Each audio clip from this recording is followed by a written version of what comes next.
tanto han equivocado con un país que tiene su sentido el subcontinente, porque si bien es cierto, a diferencia de Nicaragua, de enfrentar los problemas de impunidad es la del fiscal general.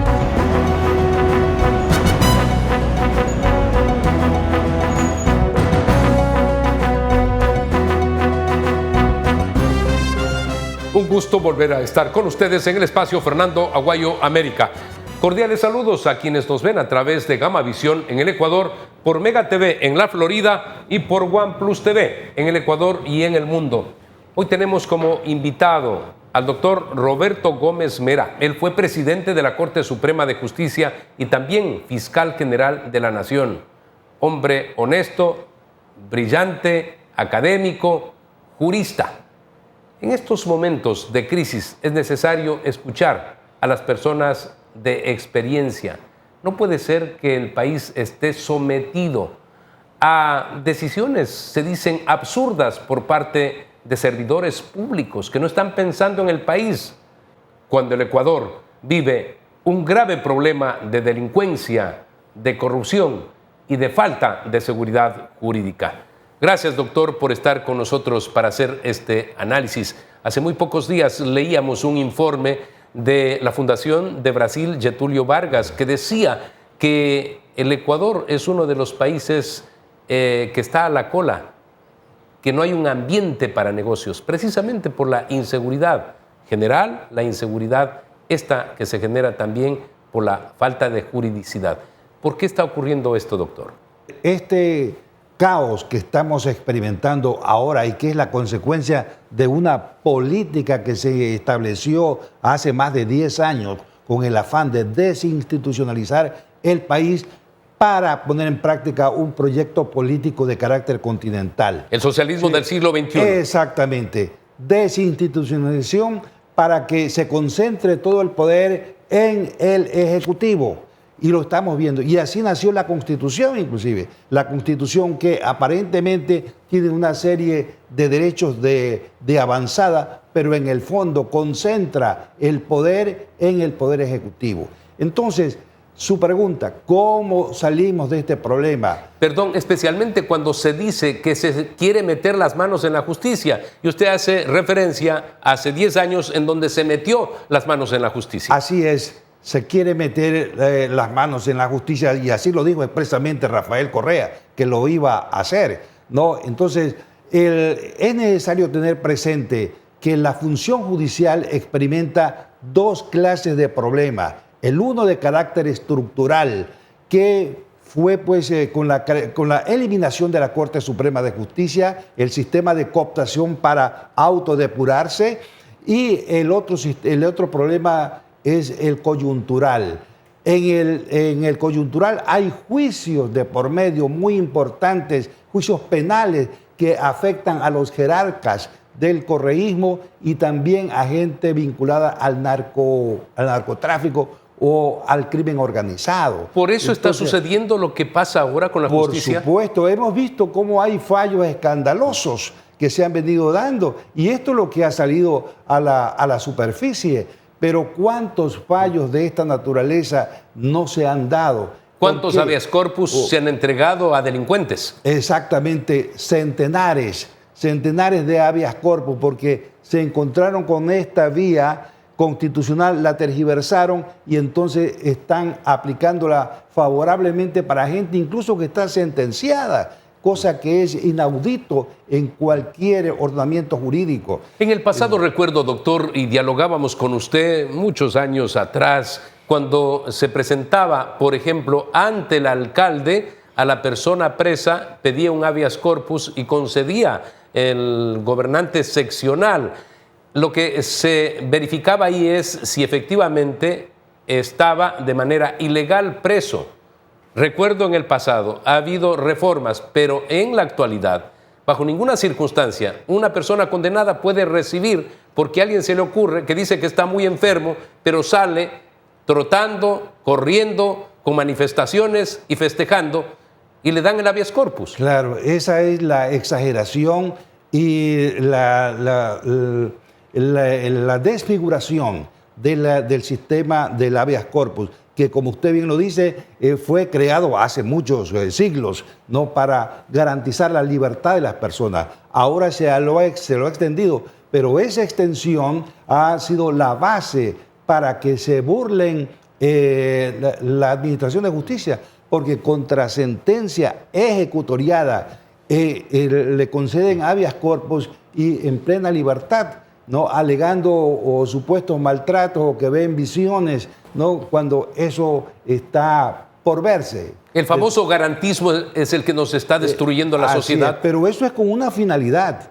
Eso es con una finalidad. Yo insisto en que este problema de crisis y de caos que estamos sufriendo en el Poder Judicial fue implementado desde hace más de 10 años con una intención política de favorecer un sistema de gobierno dictatorial que tenga controlado todo. Entonces, por eso se eliminó la Corte Suprema, por eso tenemos un Consejo Nacional de la Judicatura que es capaz hasta de suspender y luego destituir nada menos que al presidente de la Corte Nacional de Justicia. ¿Se le ocurría a usted cuando fue presidente de la Corte que lo destituyan, que lo sancionen por 90 días un miembro del Consejo de la Judicatura? Completamente inaudito. Eso no se cruzaba por la mente de nadie, porque el máximo representante, el organismo máximo era el Pleno de la Corte Suprema de Justicia y su presidente. Y el Pleno de la Corte Suprema era el que podía juzgar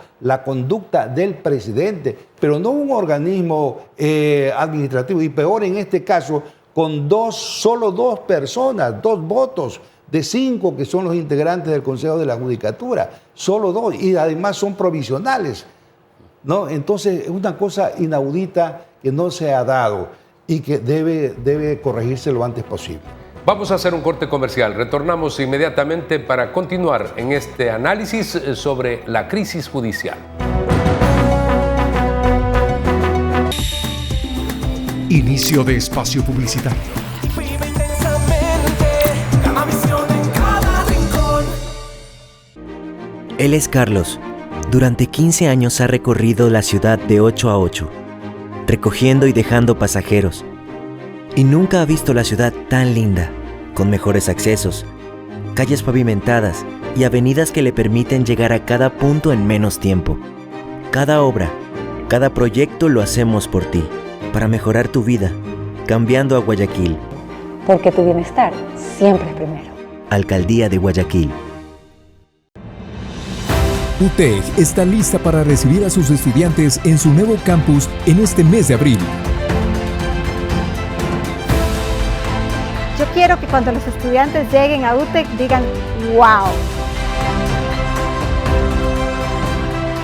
Bienvenidos, tu nuevo campus UTEC 2022 espera por ti. Ven y conócelo. Más información en admisiones@utec.edu.es. Ella es Sofía, y 5 días le tomó poder hacer este truco. Viene siempre al parque porque le gusta mucho andar en patineta. Pero su sueño es ser veterinaria, porque ama los animales, y gracias a todas las oportunidades de estudio que ha recibido de la alcaldía, está segura de que se convertirá en una gran doctora. Cada vez son más las oportunidades que estamos creando para ti y la ciudad. Porque tu bienestar siempre es primero. Alcaldía de Guayaquil. Fin de espacio publicitario. Vive intensamente, Gamavisión en cada rincón. Se había dicho que el presidente de la Corte Nacional, doctor Iván Saquicela, se había demorado en el planteamiento de la extradición del señor Rafael Correa. Pero en la actualidad, cuando es suspendido por 90 días y como él dice, quieren incluso destituirlo, ¿en qué queda aquella preocupación de traerlo lo antes posible al señor Rafael Correa? Simple y llanamente se dilata por lo menos 90 o 100 días más, ¿no? Porque esta suspensión del presidente significa que él no puede hacer. Y si bien es cierto que hay una subrogante, pero ella no va a mover nada hasta que no se reintegre el presidente. Pero, ¿y si se lo destituye? Ahí tendrán que esperar que se haga una nueva designación, de presidente de la Corte Nacional. Entonces, en la práctica, este juicio o este trámite de extradición se va a prolongar un poco, si se quiere, indefinidamente. O sea que no es una razón no es válida, es contradictoria. Así es, así es.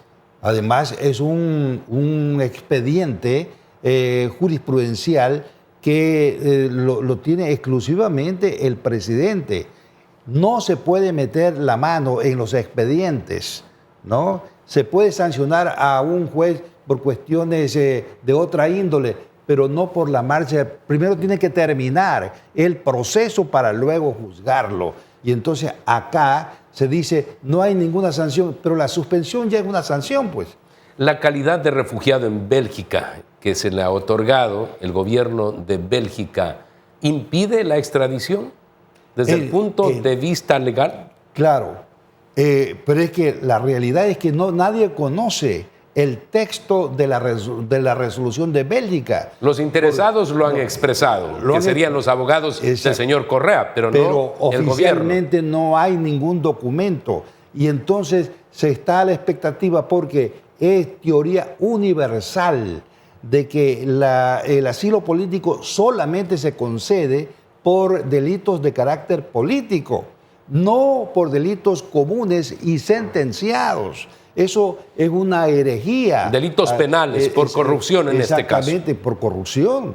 Eso es una herejía a nivel universal. Entonces es muy preocupante que todavía no se sepa cuál es el texto de la resolución, ¿no? Porque el Estado de Bélgica es un Estado civilizado y adherido a muchos convenios internacionales. No puede decir, yo simplemente tomo decisiones y no tengo que decirle nada a nadie. Eso no es así. En el plano internacional no funciona de esa manera. Doctor, hablamos en la primera parte del caos de la crisis judicial, pero esta se va prolongando y vienen designaciones y autoridades de control y este caos, ¿a quién le hace bien? Mire, desgraciadamente, los partidos políticos que están en el Congreso Nacional y los legisladores no tienen en su mente al Ecuador presente ni futuro. Por eso es que obstaculizan toda acción del gobierno tendiente a resolver estos problemas. Porque alguien lucra del caos, doctor. Claro, tienen dos grandes finalidades, o tres grandes finalidades. Primero, captar el poder político, comenzando por las elecciones seccionales que se van a dar en febrero del próximo año. Luego, el poder para captar la presidencia de la República. En el caso del correísmo, eso es lo que busca el correísmo. Y también de los otros partidos, desgraciadamente, están en esa mira. Y segundo, es captar los organismos de control del Estado como Contraloría, Procuraduría, Consejo Nacional de la Judicatura, Consejo de Participación, la misma Corte Nacional de Justicia. Y por último, un tercer problema es tener el manejo de determinados juicios penales. Entonces, ellos solamente están pensando en eso. Por eso se explica que no les interesa llevar adelante los proyectos legislativos muy importantes que se deben dar. Ante la angustia y esta enfermedad cívica que estamos padeciendo los ecuatorianos, ¿es el momento para que se haga una convocatoria, por ejemplo, a expresidentes de la República, expresidentes de la Corte Suprema, que se logre un acuerdo y se salga de esa trampa que se ha creado y que está haciendo tanto daño a la sociedad ecuatoriana y que prolonga una agonía? Lo que queremos es ver la luz, que un país como el nuestro sea próspero, que tiene una capacidad económica, puede ser productivo. ¿Es factible lograr algo así? ¿Estamos viviendo esos momentos como para plantear esto? En el plano ideal sí, y sería necesarísimo, porque la experiencia cuenta mucho. Conocimiento y experiencia de los que han ejercido determinados cargos, porque nuevos elementos solamente ven una cuestión parcial. A lo mejor creen que es así. Por ejemplo, le digo que el sistema de cooptación que estaba establecido en la Constitución anterior determinaba que el Pleno de la Corte se autodepure, y nosotros cancelamos a 5 magistrados por malos manejos. Cuando fue presidente de la Corte Suprema, cuando usted integraba la Corte. 5 magistrados, entonces eso impide... Ustedes denunciaron y lo sacaron a esas personas. Se siguió un proceso interno, y entonces luego el Pleno juzgó la conducta de estos magistrados y los destituyó, ¿no? Entonces, porque lo otro es... ¿Y cómo se elegían los siguientes? ¿Había la cooptación? Los mismos miembros de la Corte Suprema. Exacto, los mismos miembros de la Corte Suprema seguían un trámite para escoger a los sustitutos. ¿Qué pasa ahora? Ahora siempre es desde afuera, o el Poder Ejecutivo o el Poder Legislativo o los partidos son los que tienen injerencia en la designación y además un plazo reducido a 3 años. ¿Cómo se puede pensar que un magistrado de la Corte en los Estados Unidos es de por vida? Vitalicio. Claro.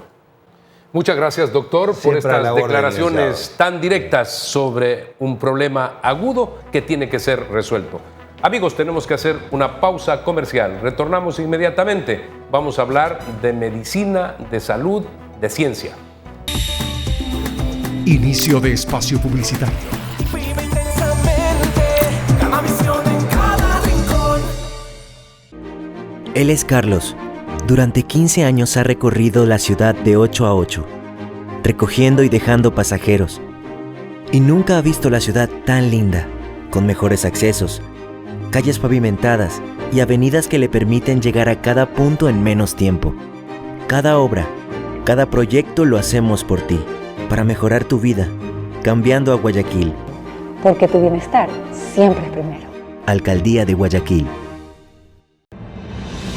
UTEC está lista para recibir a sus estudiantes en su nuevo campus en este mes de abril. Yo quiero que cuando los estudiantes lleguen a UTEC digan ¡wow! Bienvenidos, tu nuevo campus UTEC 2022 espera por ti. Ven y conócelo. Más información en admisiones@utec.edu.es. Fin de espacio publicitario. Vive intensamente, Gamavisión en cada rincón. En ningún otro momento del siglo se ha hablado más de medicinas como en la actualidad, de ciencia y de salud por el coronavirus. Hoy tenemos como invitados al ingeniero Alejandro Ollé. Él es cofundador de Galenicum, una empresa farmacéutica internacional. Y también hoy tenemos como invitado al doctor Jesús Antonio Frías Iniesta. Él es médico español. Vamos a hablar sobre las medicinas, sobre los genéricos, sobre la eficacia de medicamentos que puedan costar menos que los de marca. Esto que golpea a los bolsillos de todos, del que tiene mucho y más aún del que tiene poco. ¿Pero han tenido que trabajar más las farmacéuticas? No ha habido mayor inversión, mayor consumo en recursos económicos, pero también en esfuerzos humanos, hay que recalcarlo, para encontrar una rápida respuesta al problema que nos ha acuciado y que sigue todavía con nosotros de la pandemia por COVID-19. Yo creo que los éxitos, sobre todo referidos a las vacunas, solo se pueden explicar por el enorme esfuerzo que han puesto la industria farmacéutica y la sanidad y, por supuesto, la ciudadanía para resolver cuanto antes estos problemas. Ya no cabe esas dudas sobre el tiempo que se demoraron en que se puedan usar esas vacunas. Muchos decían, no, es que quizá es muy precipitado, muy poco tiempo. En otros años, en otras épocas, se requerían 10 años. Ahora, ¿cómo lo hicieron en dos años? Ese argumento ya no es válido. Ese argumento no fue nunca válido. Y voy a decirle en 30 segundos por qué. Porque es cierto que la pandemia del COVID-19 llega en el año 2019, pero esa especie de virus la conocemos desde hace muchos tiempos. Hemos podido hacer las vacunas en 2 años, aparte por el esfuerzo, porque había mucho trabajo preliminar ya hecho. Ya se conocía el virus, ya se habían aplicado muchas técnicas genómicas para detectar los anticuerpos y, por tanto, lo que se ha hecho es aplicar todo eso que estaba guardado en cajones en algunos casos y desarrollado para otras cosas, en otros casos al COVID. Por tanto, ha sido un éxito haberlo hecho en 2 años, pero no hay duda ni razón para temer que haya sido precipitado. Bill Gates señala que van a haber más virus, estos que ya empiezan a aparecer. Ahora el llamado virus del mono, que está en Europa, ya se dice en América Latina también, pero las farmacéuticas, todos los especialistas, los científicos, ¿están ya mirando qué hacer con esto? Sin duda. Hace ya varios años que sabemos que el paso de las infecciones que hasta ahora estaban autocontenidas en especies animales, que hemos llamado siempre zoonosis, el día que pasaran y saltaran al humano podrían suponer un enorme problema para el que no estábamos preparados. Cabe pensar que después de la pandemia del COVID estaremos mejor preparados para cuando esto ocurra, porque va a ocurrir, poder responder más rápidamente. Usted piense que en muchos países de Asia han convivido con rabia, que es una enfermedad que nosotros en Europa y en América ha tenido mucha menor presencia y que sin embargo es una zoonosis transmitida por murciélagos y lo sabemos desde hace mucho tiempo. Señor Roger, sin duda desde el ámbito empresarial ha habido mucha dedicación, una gran inversión. En el pasado recuerdo que se decía para descubrir nuevos medicamentos se requería una inversión de alrededor de $10.000 millones y esto era permanente. En la actualidad mucho más porque la población ha crecido y por todo lo que estamos viviendo. Realmente la inversión en medicamentos es muy elevada, ¿no? Y sobre todo por lo que usted explica, porque para cada molécula que consigue desarrollarse hay otras tantas que no consiguen llegar a su buen fin. Por lo tanto, al final los importes invertidos por la industria farmacéutica son enormes, ¿no? Es importante también tener en cuenta que... ¿Por eso el costo de los medicamentos? El costo de los medicamentos refleja esa inversión, por supuesto. De todas maneras, hay otras maneras de conseguir contener ese gasto farmacéutico y es el uso de medicamentos genéricos o medicamentos bioequivalentes que permiten moléculas antiguas cuya patente ya ha expirado tener un costo mucho más adecuado y mucho más razonable para la población y para los sistemas de salud en general. ¿Cuál es la diferencia esencial entre un genérico y un medicamento que está allí prescrito por un médico? ¿Cuál es la diferencia sustancial? Muchas veces acá en América y en el Ecuador se piensa que no tiene el mismo efecto. Claro, el medicamento original es el medicamento hecho por una empresa multinacional que ha desarrollado ese producto, en el cual se han invertido miles de millones de dólares y que es el primero que empieza. Entonces, cuando acaba la patente, salen los llamados medicamentos multifuente o genéricos. Esos genéricos son medicamentos que se pueden empezar a vender una vez acaba la patente. Entonces, hay una serie de regulaciones que el doctor explicará mucho mejor que yo, pero que implican una serie de pruebas que hay que hacer a esos medicamentos genéricos o multifuente para demostrar que su eficacia es idéntica a la del original. Entonces, en Europa y en Estados Unidos eso está absolutamente delimitado con una serie de guías y, en cambio, en otros países, como en América Latina, por ejemplo, esas guías o esas legislaciones no están tan claras. Por lo tanto, un poco lo que nosotros vamos a hacer como empresa, ahora que estamos entrando en el Ecuador, es justamente traer medicamentos bioequivalentes que cumplen exactamente las mismas guías que se piden en Europa o en Estados Unidos y es por ello que consideramos que los productos que vamos a traer son de alta calidad y a un costo mucho mejor, ¿no? Galenicum va a estar aquí en el Ecuador. Estamos aquí porque estamos haciendo el evento de lanzamiento, entramos con 30 productos y vamos a hacer una inversión más allá de las 15 personas que ya tenemos contratadas, una inversión sostenida a largo plazo y vamos a ir lanzando productos cada año. Este año lanzamos con 30, el año que viene con 30 más y así sucesivamente. Doctor, quería al empresario preguntarle lo que he hecho. Viene la ratificación o rectificación del científico. ¿Vale la pena que se genere esa seguridad y esa percepción en la ciudadanía de que cuesta menos pero que tiene el mismo efecto? ¿O no es así? No, sin duda que vale la pena y además yo creo que es una obligación de los médicos y también de quienes crean opinión trasladar esa idea a la ciudadanía. Yo querría, en cualquier caso, no solo reafirmar lo que ha dicho Alex y usted, sino que de alguna manera querría dar alguna información para matizar las cosas. Usted ha dicho, aquí tenemos la sensación de que los genéricos tienen menos eficacia. Bueno, yo sé que esa percepción existe, Pero quiero decirle a usted que el 85% de las recetas que se venden en Estados Unidos, que se prescriben en Estados Unidos, son de medicamentos genéricos.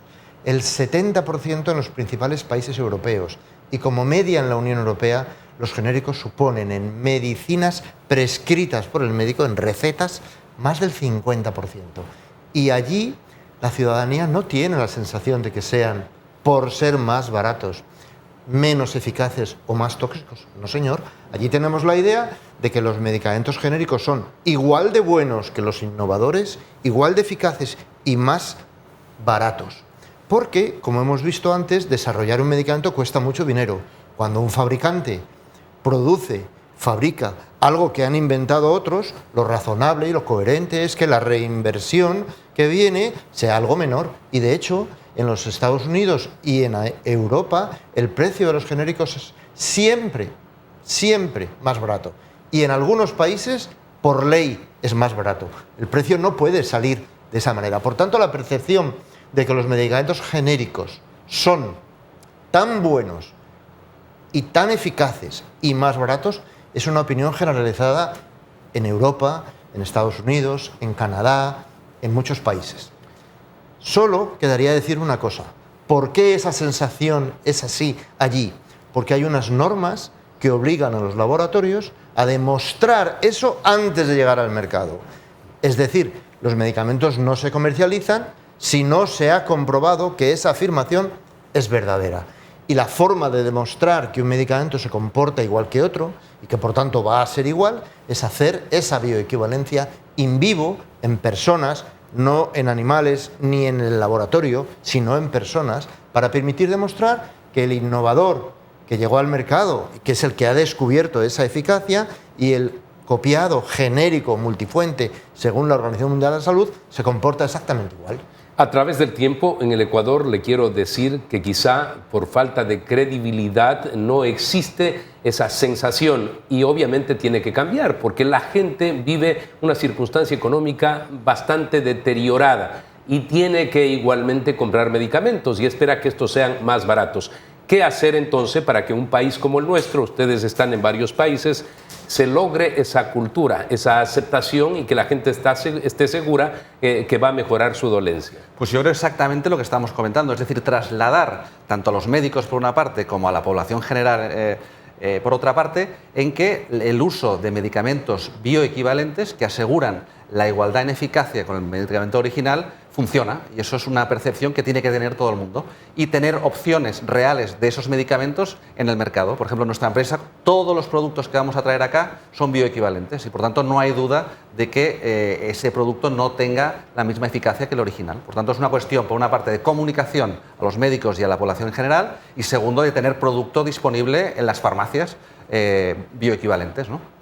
¿Puede haber una oferta tan amplia como la que existe en el Ecuador? Eso quizás lleva también al tema ese de negación ante los genéricos. Quizá una mayor regulación por parte de los gobiernos, en este caso del ecuatoriano, o de las autoridades. Bueno, yo creo que lo que ha pasado en otros países, como por ejemplo puede ser Brasil o puede ser México, es de una manera razonable poner unos calendarios para llevar a cabo esa transición, porque lo que tampoco sería razonable es decir, oiga, mañana todos los medicamentos genéricos del Ecuador tienen que ser bioequivalentes. Eso tampoco prácticamente no hay tiempo para llevar. Por lo tanto, lo razonable y lo que ha pasado en muchos otros países es establecer unos calendarios muy claros donde se diga, pues, en los próximos 5, 6, 10 años ya la oferta de medicamentos genéricos tiene la obligación que ser bioequivalentes.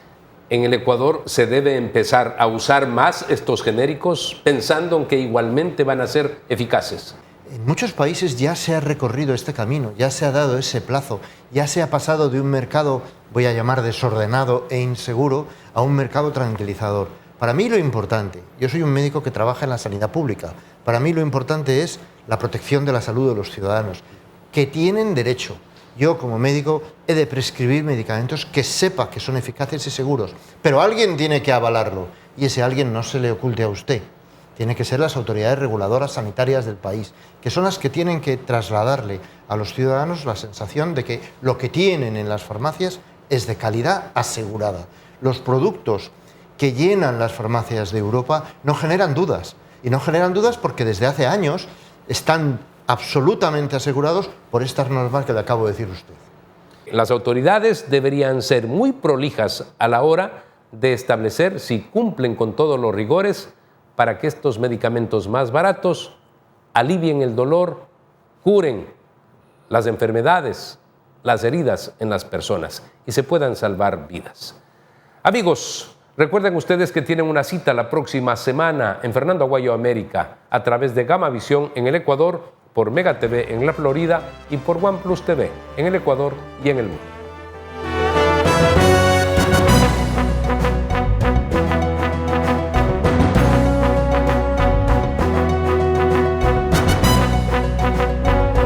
Que verdaderamente cuando uno se encuentra pero muy mal administrada, por lo tanto equivocado, un país que tiene sentido el subcontinente, porque si bien es cierto, a diferencia de Nicaragua, de enfrentar los problemas de impunidad es la del fiscal general.